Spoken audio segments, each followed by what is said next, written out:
I believe the job of a teacher is crucial in nurturing children who will shape our future.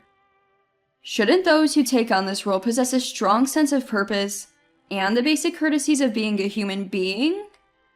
The thought of someone unfit for teaching in such a position. Am I the only one that finds this frightening? My name is Matilda. I work as a teacher and am currently teaching world history at a middle school on Maui, Hawaii. Maui is about 2,360 miles away from San Francisco.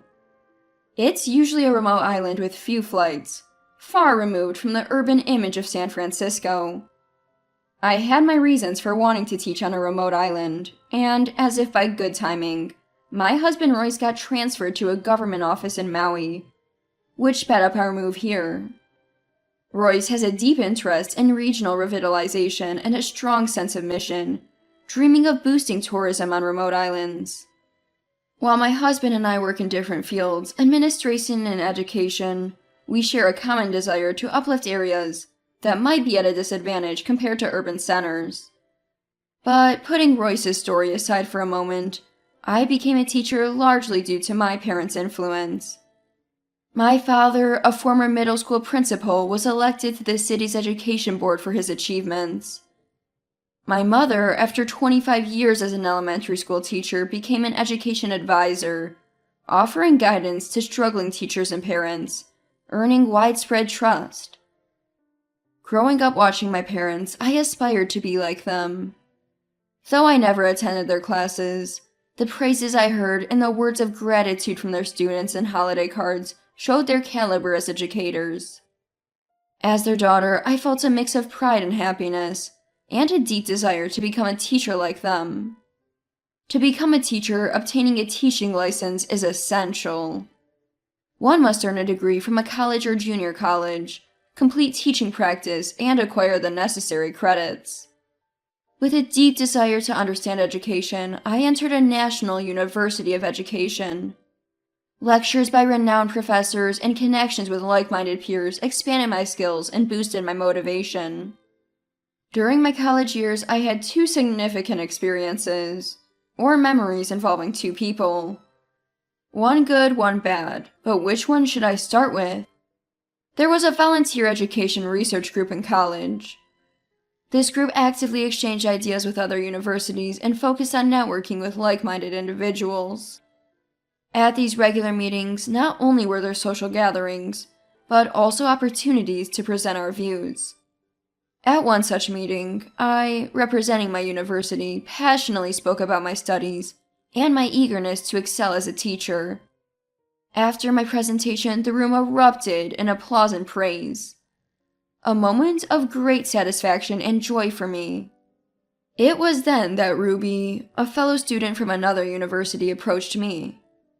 I felt disgusted by your naive and superficial speech. Can't you talk more realistically? It was a total waste of time. I was taken aback by Ruby's sudden and harsh words at our first meeting. I was merely expressing my aspirations as a teacher. I thought I was being realistic. What exactly did you find unsatisfactory?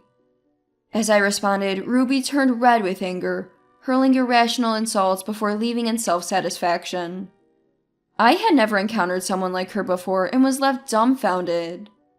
Then, another student from Ruby's university approached me with an apologetic look. I'm sorry about my friend. She was irritable for not being selected as a speaker, and seeing your great presentation just set her off. This backstory, though enlightening, made me question how someone so self-centered and verbally abusive could be suited for teaching. In subsequent meetings, I encountered Ruby again. Her disdain for me seemed entrenched, as she continued to mock me and exhibit a sense of superiority, clearly pleased with herself. You're not cut out to be a teacher. Your naive and weak-minded approach is exactly what I despise. Did you hear my presentation? It encompassed the entire reality and suggested future directions. It was infinitely more meaningful than your trivial talk. I don't want to see your face at these meetings. Why don't you just drop out of university? These were just some of Ruby's words, but to me, her presentation was meaningless, self-righteous, and violent in its dismissal of opposing views. She mistook the silence after her presentation for awe at her brilliance. Encountering such a person was my biggest regret in attending these meetings. But apart from that, they were an excellent opportunity to broaden my horizons. As you've noticed, this was the unpleasant part of my story. Now, let me share something positive. An unavoidable step for obtaining a teaching qualification is participating in teaching practice. Many aspiring teachers work as tutors in learning centers for experience. I too had taught at a tutoring center but felt a mix of nerves, anxiety, and excitement at the prospect of real school experience. My teaching practice began at a national high school affiliated with my university, allowing me to gain first-hand experience as a teacher. I learned a lot, often feeling overwhelmed, but I was determined not to let any of it slip through my fingers. Teaching practice, though just 3 weeks, led to a deep connection with one of my students. Rachel, a 9th grade student aspiring to be a teacher, often approached me with earnest questions. "Why did you choose to become a teacher, Miss Matilda? I wonder if I'm cut out for teaching. I'm anxious." There are many ways to be involved in education, right? I haven't formed a clear vision yet, so I'm not sure what to do. I took care to thoughtfully respond to Rachel's serious inquiries. Though I was not yet a teacher and lacked life experience, I saw myself in her and wanted to help. Rachel trusted me greatly, and though our time together was short, she considered me a mentor. On my last day, as I was leaving the school, she said, "I'll never forget meeting you, Miss Matilda. I'll work hard and seriously consider my path forward." Her words still resonate with me as if it were yesterday. A cherished memory with my first student. After graduating, I finally obtained my teaching license. Now, all that was left was to pass the recruitment exam to open the path as a teacher, but I had been contemplating deeply understanding education more. During my teaching practice, I saw Rachel struggling with her career path, and it made me wonder how to effectively convey meaningful information to someone like her. I wanted to delve deeper into both practical and theoretical aspects of education. So I decided to pursue graduate studies. In grad school, you set your own research theme and work towards it. I chose factors influencing approaches to personality development as my research topic. Simply put, it's about how to effectively engage with those seeking self-actualization. The research was more complex and challenging than I initially thought, but I found it incredibly fulfilling. I occasionally kept in touch with my first friend Rachel, who had decided to attend my alma mater. As for Ruby, a person I preferred to avoid, I heard from a friend at the meetings that she was hired as a teacher at a public high school in the city. Though I may not like her personally, it's always good to hear about someone you know succeeding. Torn between my eagerness to teach and my desire to learn more about education, I continued my grad school journey. Like in my undergraduate days, there were networking groups, and I joined them to broaden my horizons.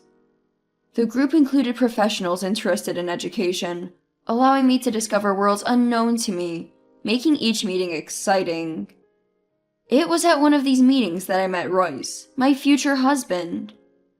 Royce, a public servant, was passionate and proud of his work, never sparing effort in his daily tasks.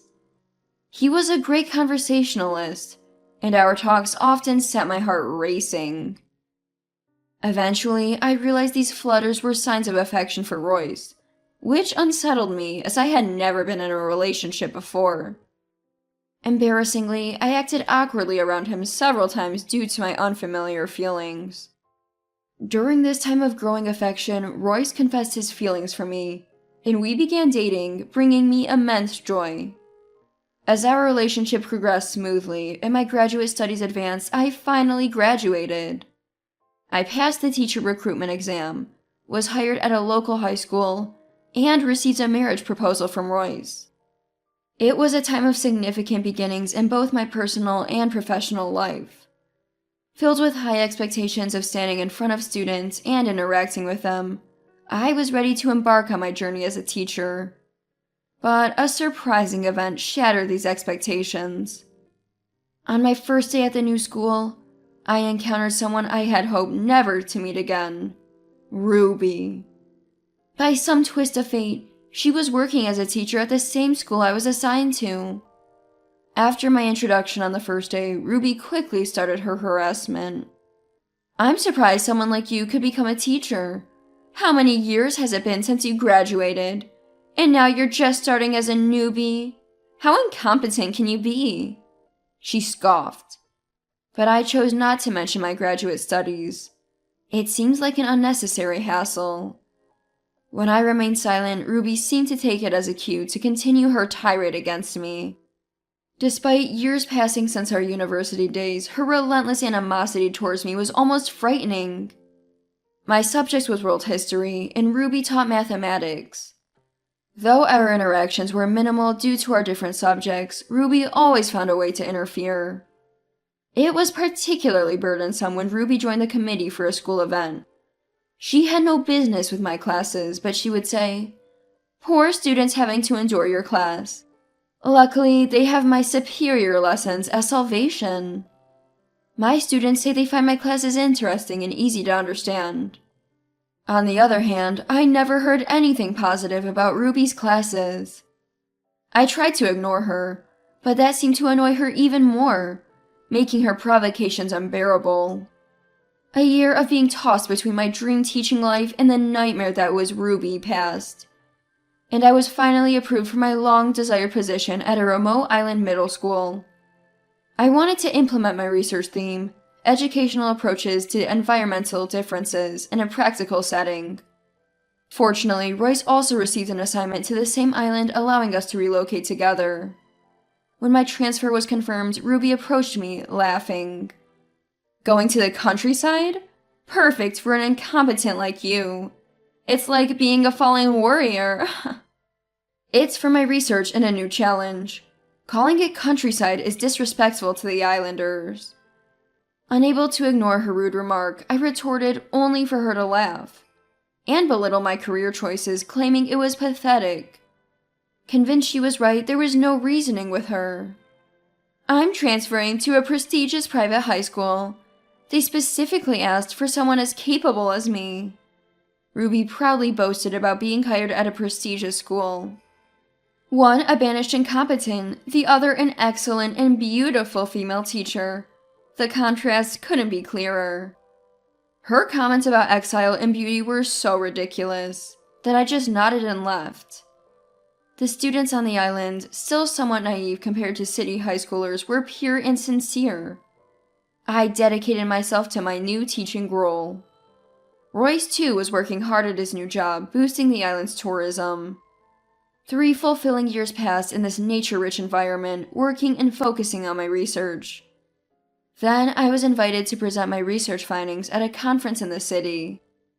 The prospect of returning to the mainland filled me with anticipation, and Royce was able to join me on his vacation. The feeling was like a mini vacation. The conference venue was bustling with education professionals. Royce came to listen to my presentation, and his support in my nervous state was invaluable. When Royce left to greet someone he recognized, I heard a familiar voice from behind. "Why are you here? This is a distinguished educational conference, not a place for a fallen warrior." I hadn't expected to encounter such a noisy woman here. "Are you presenting something? You should probably not, just to avoid embarrassment." Ruby started talking fluently about how she was asked to attend this conference because of her performance at the famous school, even though I hadn't asked. Her condescending tone and manner were extremely irritating. "It's my turn to present next. I'll let you watch so you don't despair over the difference between us." Ruby walked away, seemingly pleased with herself, but I was worried about her. I doubted whether she could make a decent presentation. And, as I suspected, Ruby's presentation turned out to be remarkably insubstantial. It was so lacking. It might be more accurate to say there was nothing there at all. Ruby's presentation lacked substantial data to support her theories, and her speaking skills were poor. Moreover, she spent much time bragging about irrelevant things. More than half of her talk was meaningless. The awkward atmosphere in the hall after her presentation reminded me of our university days. Apparently sensing the mood, Ruby quickly left the stage. During the 30-minute break, Ruby approached me again. Really, my sophisticated speech was probably too complex for ordinary people. I grace you with my presence, and this is the thanks I get? She loudly accused me in front of everyone, questioning how I managed to get the final slot in the program. She yelled loudly even though there were many people around her. Royce was beside me astonished, as I had told him about this peculiar woman. He whispered, "Now I see." Ignoring her, Ruby got more agitated, calling me a low-intelligence teacher with no value. Her loud voice attracted everyone's attention. Then someone spoke up in my defense.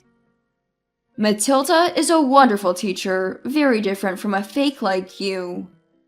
It was Rachel, my first student during my teaching practice.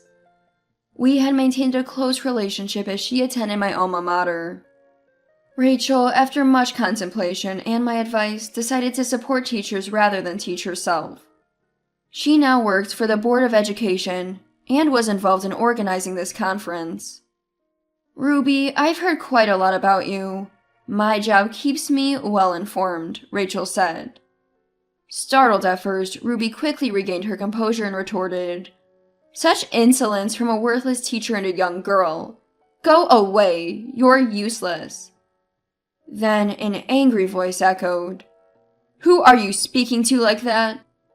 It was the chairman of the City Teachers Union. Ruby turned pale upon realizing who it was. "Matilda's father is the educational director of the Board of Education, and her mother is a highly respected educational critic," the chairman explained. Ruby immediately protested, accusing me of nepotism.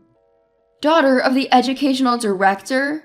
That's favoritism, so unfair." "Your narrow-mindedness is showing. Matilda's parents are just her background. Her invitation to this conference is due to her own achievements, Dr. Matilda."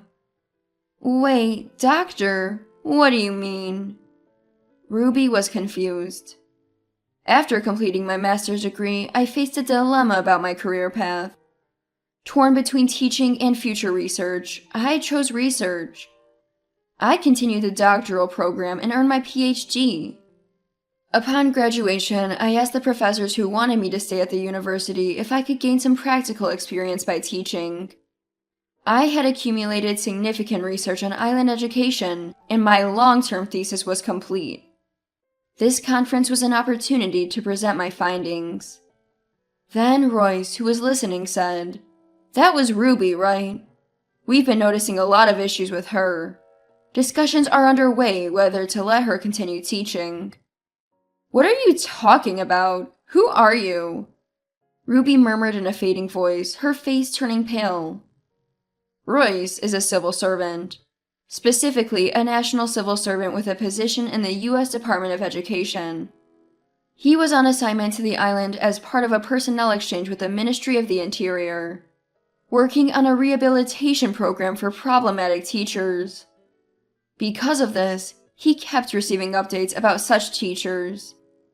The chairman's words, "You better be prepared," made Ruby kneel, cover her face, and cry.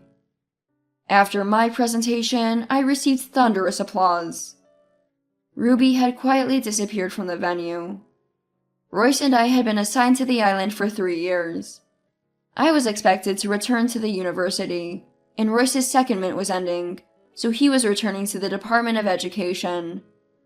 We moved back to the city together just as we had arrived. We invited Rachel to our new home. "I'm always grateful to your father, the education director. My dad also speaks highly of you, Rachel, calling you a capable and reliable staff member. Thanks for your help this time," I added. I knew about Ruby from you and thought she couldn't possibly be fit for teaching. A little investigation revealed a lot of issues. It wasn't difficult. Ruby's professional attitude was the worst, with no good reputation. She had managed to behave well during her transition to the private school, but her luck ran out, exposing her true capabilities and unsuitability for teaching. Her job at the private school was a 3-year contract, and she forced her way into the conference to try to extend it. Her participation in the conference, let alone her dreadful presentation, was unthinkable. Her plan to extend her contract through the conference ended in a disastrous result. The principal of the prestigious school, upon learning about her presentation and behavior at the conference, promptly terminated her employment. Ruby's misconduct led to her being sent to a rehabilitation program, but she foolishly fled, unable to cope. Ruby's abandonment of her duties has raised serious doubts about her suitability. A hearing for revoking her teaching license has begun. According to him, the revocation of her license was almost certain. Royce returned to his former position, finalizing the rehabilitation program, and was appointed leader of a new project. Rachel was making strides as a leader in reforming the working conditions of educational staff. I returned to the university to teach. Although it's different from teaching at middle and high schools, it's enjoyable and fulfilling, and I'm continuing my research, exploring new methods of education. I dream of my research nurturing the children of the future, making every day rewarding.